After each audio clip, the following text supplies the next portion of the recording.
Bienvenidos y bienvenidas a este módulo de Derecho Internacional de los Derechos Humanos, Control de Convencionalidad y Control de Constitucionalidad.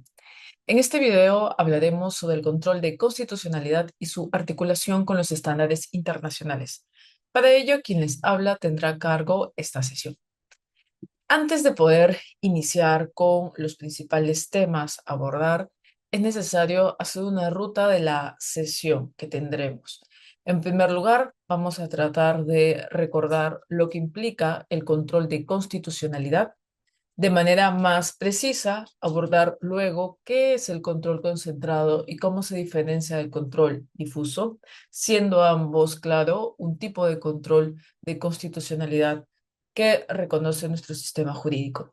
Asimismo, y ya para cerrar esta clase, hablaremos sobre la articulación con los estándares internacionales en relación con estos controles que tenemos dentro del sistema jurídico peruano. En ese sentido, vamos a iniciar hablando sobre el control de constitucionalidad. Este tema cobra vital importancia al reconocer que nuestro Estado peruano se inserta dentro de los modelos de estados constitucionales, caracterizados por tener como norma suprema a la Constitución política. Muchos teóricos han desglosado que consecuencia de ese modelo es que dentro del Estado se diseñe un mecanismo para verificar que lo que manifiesta la Constitución se cumple y se respeta por todas las personas y autoridades del Estado. Bajo esa lógica es que se ha reforzado y también se ha instaurado diversos tipos de lo que sería el control de constitucionalidad, que finalmente lo que termina siendo es garantizar o cautelar el principio de la supremacía de la Constitución, porque este control lo que va a hacer es verificar que estas actuaciones de los particulares y de las autoridades del Estado se enmarquen dentro de lo que la misma Constitución señala. En ese sentido, de una revisión muy general de los modelos que pueden encontrar en diversos países, podemos señalar que este control de constitucionalidad, que es la constatación de estos actos con lo que señala la Constitución, puede materializarse en dos tipos de controles. El control sobre la conformidad de las leyes con la Constitución. Acá lo que se trata de hacer es un control sobre lo que emite el poder legislativo u otro poder con esta facultad de legislar en relación con los mandatos, derechos fundamentales y principios que la Constitución regula. Y también puede existir un control para la inaplicación de leyes contrarias a la Constitución. En este caso, a diferencia del primero, ya no estaríamos en razón de un control centrado en eh, sacar a la ley del sistema jurídico, sino que más bien estaríamos ante un escenario en donde vamos a inaplicar para un caso en concreto esa norma que estaría contradiciendo algún contenido de la Constitución política. Y claro, en el caso del Perú, nosotros hemos adoptado estas dos propuestas. Este modelo dual en donde reconocemos, por un lado, la existencia de un control concentrado que va a estar a cargo de un órgano especializado y que va a tener, pues, este órgano un proceso especial o definido para realizar ese control sobre las leyes y que el efecto de esa decisión va a ser uno de efecto general, erga omnes. ¿Y cuál va a ser? Pues de corroborarse que hay una contravención hacia la Constitución, va a ser la expulsión de esa ley del sistema jurídico. Este modelo lo encontramos en efecto en nuestra Constitución política, cuando en el artículo 51 se menciona que la Constitución es la norma suprema dentro del sistema jurídico y que debe de prevalecer la Constitución sobre la ley y que más adelante también en el artículo 200 de la Constitución se menciona que el Tribunal Constitucional tiene a su cargo el proceso de inconstitucionalidad que se presenta contra normas de rango legal, que pueden ser leyes, decretos legislativos, decretos de urgencia, pueden ser ordenanzas municipales, ordenanzas regionales, por ejemplo. Entonces, somos un modelo dual porque por una parte nuestro sistema jurídico reconoce este control concentrado. Es un control que se va a caracterizar por tener un análisis en abstracto, no está circunscrito en un caso particular.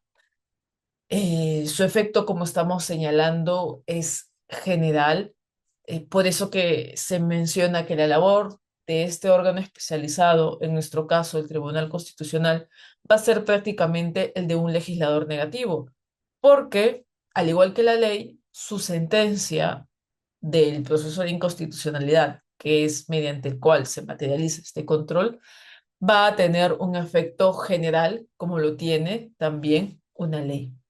Ya hemos mencionado que ese órgano es el Tribunal Constitucional, tal como señala la propia Constitución. Acá el tribunal, para lograr, digamos, una decisión afirmativa o fundada sobre el cuestionamiento de una ley respecto a lo que manda la Constitución, va a requerir pues una votación de 5 sobre los 7 integrantes que tiene. El objeto de control, ya lo hemos mencionado, son las normas con rango de ley.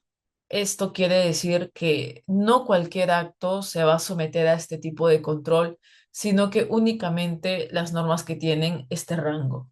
Principalmente sería la ley emitida por el Congreso de la República, el decreto legislativo, que es el dispositivo que tiene a su cargo el Poder Ejecutivo cuando el Congreso le ha delegado facultades para legislar durante un periodo. El decreto de urgencia, que también es un instrumento normativo que tiene el Poder Ejecutivo para materias en temas económicos y financieros, ordenanzas municipales y ordenanzas regionales. Cabe mencionar que también dentro de estas normas con rango legal está el reglamento del Congreso, que pese a denominarse reglamentos, su naturaleza es de una ley orgánica al regular la estructura y funcionamiento de dicho poder. Y para realizar ese control que va a ser en abstractos, con efectos generales y que está a cargo del Tribunal Constitucional y que puede ejercerse sobre estas normas de rango legal, se va a utilizar lo que se llama un parámetro de control. El parámetro de control va a ser ese conjunto de base normativa que va a tener el tribunal para evaluar esas normas con rango legal. Ese baremo normativo para hacer esta evaluación va a iniciar desde luego con la Constitución Política, que es la norma suprema de nuestro sistema jurídico, pero también va a poder estar conformada por otros dispositivos normativos que de hecho son autorizados también por la propia Constitución y que desarrollan aspectos relevantes que tienen que ser considerados cuando se crea una norma con rango legal. ¿Cuáles son esos otros dispositivos que conforman este bloque de constitucionalidad? Por ejemplo, las leyes orgánicas, que son las normas que regulan el funcionamiento o la estructura de diversas entidades del Estado. También va a formar parte de este bloque de constitucionalidad, por ejemplo, los estándares o la jurisprudencia internacional que regula el desarrollo de los derechos humanos. Recordemos acá que la cuarta disposición final y transitoria de la Constitución Política señala que los derechos fundamentales deben de ser interpretados de cara a ese parámetro interpretativo. Y bueno, este control concentrado no puede ser ejercido en cualquier momento o por cualquier persona o autoridad. Existe una lista determinada de entidades o personas legitimadas, por lo que también evidencia un elemento que tiene que ser considerado si es que alguien quiere cuestionar una ley. Tendría, por ejemplo, que ser el defensor del pueblo, el presidente o presidenta del Poder Judicial, el Congreso de la República, con un número de congresistas, el 25% de firmas, por ejemplo, también un número de ciudadanos. Entonces, existe una lista taxativa de las autoridades o eh, población que podría cuestionar y activar este tipo de control. E incluso de corroborarse esta legitimidad, hay que también verificar si la acción o la demanda interpuesta se está dando dentro del marco temporal. Nuestra nuestro nuevo Código Procesal Constitucional señala que el plazo para interponer una acción de inconstitucionalidad es de 6 años a partir de la entrada en vigencia de esa norma que estamos cuestionando. La pregunta sería, ¿y qué sucede si nos percatamos de la inconstitucionalidad de una ley en un caso en concreto, pasado este periodo? ¿Ya no podemos activar el control concentrado? La respuesta tiene acá un matiz formal en una primera vista. Si nos basamos con las normas que acabamos de señalar, en efecto, no se podría activar el control concentrado para cuestionar porque habría vencido el plazo que se tenía para hacerlo. No obstante, sí vamos a tener a la mano el control difuso que vamos a desarrollar en un momento. Retomando un poco lo que implica el control concentrado, también es importante mencionar qué es lo que se evalúa en este control, qué es lo que se va a corroborar, qué es lo que también implica, por ende, que una ley pueda ser declarada inconstitucional mediante este control. Y para ello vamos a repasar por 4 preguntas que básicamente resumen todos los elementos que tiene que evaluar el Tribunal Constitucional cuando tiene bajo su competencia una demanda de inconstitucionalidad. En primer lugar, se debe de evaluar si esa norma con rango legal ha sido emitido por el órgano con competencia para dar esa ley, ese decreto legislativo, por citar. Segundo, si se ha seguido el procedimiento establecido para la creación de esa norma legal, si ésta regula la materia que corresponde a su competencia. Y para esto también vamos a tener que revisar qué es lo que puede regular un decreto de urgencia, qué es lo que puede regular una ordenanza municipal, una ordenanza regional, y evaluar si finalmente la materia que se está explayando en este instrumento es acorde con lo que la Constitución le asigna a este instrumento. Y por último, está un aspecto material también que es relevante, pero como estamos viendo, no es lo único que se verifica en un control de constitucionalidad. Es preguntarnos si el contenido, lo que permite, obliga o dispone esta ley, va en contra de derechos o principios de la Constitución.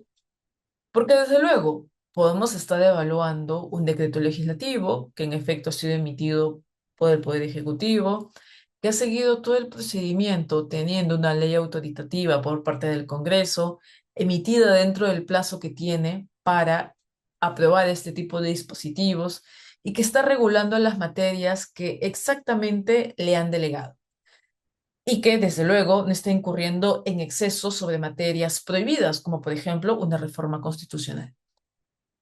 Si se ha cumplido todo eso, además hay que constatar si esos mandatos que están siendo incluidos en esta ley no transgreden lo que menciona la Constitución.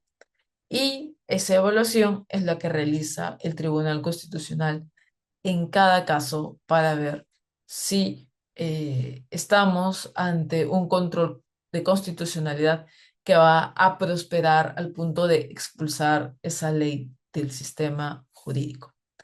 Pero como les decía, si finalmente nos hemos excedido del plazo o si finalmente por el contexto la autoridad legitimada no presenta un proceso de inconstitucionalidad o no hay el tiempo para juntar el número de firmas requeridas desde la ciudadanía, también se presenta el control difuso, que es el segundo control de constitucionalidad que tiene nuestro sistema jurídico. Este control de constitucionalidad, que de nuevo implica corroborar que actos son acordes a la Constitución, ya no está a cargo de un órgano especializado y con reglas tan, digamos, acotadas como las del proceso de inconstitucionalidad, sino que más bien va a estar a cargo de un juez del sistema jurídico que tiene la obligación y el deber de, al advertir una incoherencia entre una norma y un caso en particular, pues va a tener que inaplicar esa ley para darle prevalencia o darle mayor relevancia a los mandatos que la Constitución establece. Entonces, estamos ante un caso que va a tener efectos interpartes, pero que si bien cuestiona una ley y la inaplica únicamente para un caso, su fundamento también se encuentra en la propia Constitución. El artículo 138 es el que menciona que en todo proceso de existir incompatibilidad entre la norma constitucional y una norma legal, los jueces y las juezas deben de preferir la primera, que sería la Constitución. Y claro, este control es únicamente para el caso que se está resolviendo. Los efectos ya no son generales, son particulares. Lo puede realizar cualquier juez de mutuo propio, es decir, de oficio. No necesariamente una de las partes tiene que solicitarlo, sino que el juez, al advertir esta incongruencia, puede realizar esta evaluación y finalmente inaplicar. ¿Cuál es el objeto de control? Cualquier norma, no solamente con rango legal, también podría ser una norma de rango infralegal como un reglamento. Para inaplicar esa norma, también el juez tiene que tener una serie de instrumentos normativos para realizar esa evaluación. Y acá vamos a repetir el tomar en cuenta a la Constitución, el bloque de constitucionalidad, que como ya habíamos mencionado está compuesto por leyes orgánicas o estándares internacionales que están en jurisprudencia, opiniones consultivas. Eh, También por ahí vamos a verificar qué otros elementos del derecho internacional podrían ser útiles para evaluar el corpus juris de la población o del derecho que se esté analizando. La ventaja de este control difuso a comparación del control concentrado, decíamos al empezar este tema o esta diapositiva, es pues que el control difuso no tiene un plazo determinado para poder ser ejercido a diferencia del proceso de inconstitucionalidad. El control difuso no tiene una limitación temporal para ser activada. Y desde esa perspectiva, pues, implica, digamos, una ventaja para que pueda realizarse ese control. Más aún cuando nos hemos sobrepasado de la oportunidad de cuestionar una ley o, como les decía, no se puede lograr que alguna de las autoridades o el número de votos, o perdón, el número de firmas requeridas para la activación de este tipo de control. Pero, ¿qué es el control difuso y cómo se distingue del control concentrado, del proceso de inconstitucionalidad? Bueno, el control difuso, estábamos diciendo, es una suerte de deber que tienen los jueces para evaluar las normas y verificar que no contravengan la Constitución. Y de constatar que contravengan, pues inaplicarla. Finalmente es un control de, digamos, validez de esas normas, pero para un caso en concreto. ¿Cómo se realiza?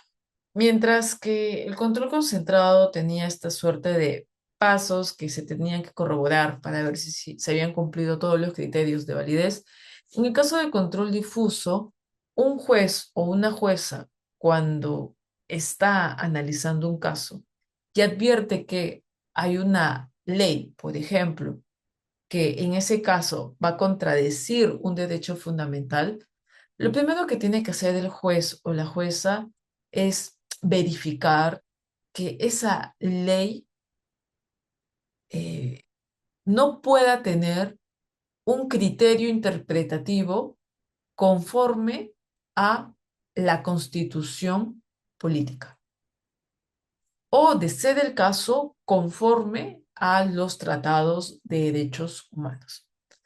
Entonces, lo primero que debe de hacer la autoridad judicial en este caso es tratar de encontrar por lo menos un criterio interpretativo que haga que esa ley sea constitucional. Y para eso vamos a verificar lo que señala la Constitución, lo que señalan los tratados de derechos humanos o los estándares internacionales, para ver si interpretativamente, con todos los métodos y principios, se puede desglosar ese criterio interpretativo. En caso que no se pueda, porque la ley es evidentemente vulneratoria de los derechos humanos, entonces se va a proceder a una inaplicación. Eh, Esto es, pues, para ese caso se va a dejar de aplicar o de que esta ley tenga efectos para ese caso en concreto, lo que va a, digamos, exponer que se estaría realizando un control difuso de constitucionalidad o, como lo vamos a ver en la siguiente sesión, un control difuso de convencionalidad, en caso tomemos en cuenta los estándares internacionales como parámetro principal o básico para realizar ese control difuso. Entonces vamos a inaplicar, pero si ante esa situación encontramos una laguna jurídica o una omisión normativa, el juez o la jueza va a tener que integrar la norma utilizando principios generales o una analogía para crear una solución para el caso en donde estamos inaplicando una ley. Pensemos, por ejemplo, una norma de rango legal que prohíbe que las personas trans puedan tener el cambio de nombre en su DNI. El mandato es muy claro, es una prohibición. Al momento de realizar la evaluación desde la judicatura, nos vamos a dar cuenta de que esta ley estaría contraviniendo opiniones consultivas y jurisprudencia que reconoce la identidad de género de las personas. Pero antes de llegar a afirmar que es inconstitucional, vamos a tener que advertir si cabe realizar alguna interpretación conforme. Como estamos ante un mandato que es una prohibición, la interpretación es muy acotada y vamos a confirmar de que no encontramos cómo dar conformidad a esa prohibición y enmarcarla con lo que señala la Constitución y los tratados o estándares de derechos humanos. Por ello que vamos a tener que inaplicarla. Pero al prohibir, perdón, al eliminar esa prohibición, tendríamos que preguntarnos si para ese caso en concreto existen reglas que regulen cómo viabilizar ese cambio de nombre para una persona trans. De no existir una serie de pasos preestablecidos previamente, entonces, además de esa inaplicación, habría que crear reglas particulares para ese caso. Ahora, eh, la aplicación del derecho, si bien ya sabemos, se puede enmarcar a través de un control de constitucionalidad concentrado o difuso, no siempre va a ser pacífica o clara la forma en cómo la interpretación en el marco de la Constitución o la interpretación en el marco de los tratados de derechos humanos puede ser aplicada.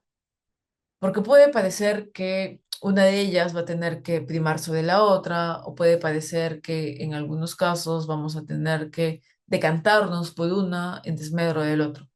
Pero, como vamos a ver en unos minutos, no necesariamente vamos a llegar a esa conclusión. Pero eso es importante tener en cuenta que el primer paso que tenemos que realizar cuando estamos en un proceso de un control difuso es, pues, encontrar una interpretación conforme a la Constitución o conforme a los tratados de derechos humanos que pueda salvar esa ley. La interpretación conforme, por eso vamos a definirla como aquella técnica que finalmente lleva a que la norma que está siendo objeto de control pueda ser validada a razón de que tiene un criterio interpretativo que la alinee al parámetro constitucional o al parámetro internacional. Cuando hablamos de interpretación conforme, entonces de manera resumida la podemos tratar como aquella técnica que tienen jueces y juezas para que al escoger entre todas las interpretaciones posibles encuentren una que sí resulte compatible con los principios y valores de la Constitución. La interpretación conforme a los tratados de derechos humanos es básicamente lo mismo, nada más que esa compatibilidad va a ser acorde con los tratados internacionales de derechos humanos que han sido ratificados por el Estado peruano. ¿Cuál es la convergencia o divergencia entre estas dos interpretaciones conformes? ¿Por qué las estamos abordando de un modo distinto si finalmente ambos buscan proteger los derechos de las personas? Por lo siguiente, porque pese a que parecen ser lo mismo, van a tener ciertas características que también lo distinguen. Entre las características que los ponen como una vía que básicamente apuntan hacia lo mismo, encontramos que los jueces nacionales utilizan los tratados de derechos humanos como un parámetro de constitucionalidad y que por lo tanto la interpretación conforme a la Constitución termina siendo también una interpretación conforme a los tratados de derechos humanos. También tenemos como punto de convergencia que se integran esas obligaciones internacionales dentro del bloque de constitucionalidad, porque, como señalaba, la cuarta disposición final y transitoria indica que los derechos fundamentales regulados en la Constitución política se interpretan acorde con esos estándares. Y entre las divergencias, tenemos que cuando ambos bloques ofrezcan distintas alternativas, el juez o la jueza va a tener el deber de aplicar aquel estándar que proteja de mejor manera a la persona. Pero ya que estamos hablando del control difuso y del control concentrado y tratando de ver cómo esto se articula con los estándares internacionales, es también necesario hablar brevemente del control de convencionalidad concentrado y difuso. Porque el control de convencionalidad difuso va a tener esta coincidencia con el control difuso de constitucionalidad que acabamos de comentar. Por lo siguiente, ya sabemos que el control de convencionalidad a grandes rasgos va a ser ese control que se realiza para corroborar que la actuación del Estado es acorde con el contenido de la Convención Americana o cualquier otro instrumento de derechos humanos. Va a ser concentrado cuando es el propio Tribunal Internacional el que tiene la competencia para declarar la responsabilidad por la transgresión de ese instrumento internacional, lo realiza. Sin embargo, va a ser un control de convencionalidad difuso cuando ya no ese órgano especializado, esa Corte Internacional, sino cuando los jueces nacionales de un Estado evalúan un acto, por ejemplo, de un particular o del Estado, y se dan cuenta de que va en contra de la Convención Americana. Y lo que terminan haciendo es buscar una interpretación conforme a la Convención Americana o inaplicarla. Entonces, nos vamos dando cuenta que ese control de convencionalidad difuso finalmente puede ser también reconducido a lo que conocemos como un control difuso dentro de nuestro sistema nacional. Entonces, de lo que hemos podido repasar hasta el momento, advertimos de que en nuestro sistema jurídico, el peruano, el control de constitucionalidad termina garantizando la supremacía de la Constitución mediante dos modelos, el concentrado y el difuso. Por eso que el Perú se adscribe al modelo dualista, porque tenemos estos dos sistemas para evaluar la constitucionalidad de las normas legales. Ambos controles utilizan como parámetro a la Constitución, pero sin embargo también utilizan de manera muy relevante los estándares internacionales de derechos humanos. Hay el vínculo con esa materia, pero también hay el vínculo con este criterio de máxima protección de la persona, protección de la dignidad de todo ser humano. Y regresando al tema del control de constitucionalidad, el control difuso va a exigir una metodología, digamos, medianamente definida. Es decir, el control difuso no es una técnica que se aplica de manera,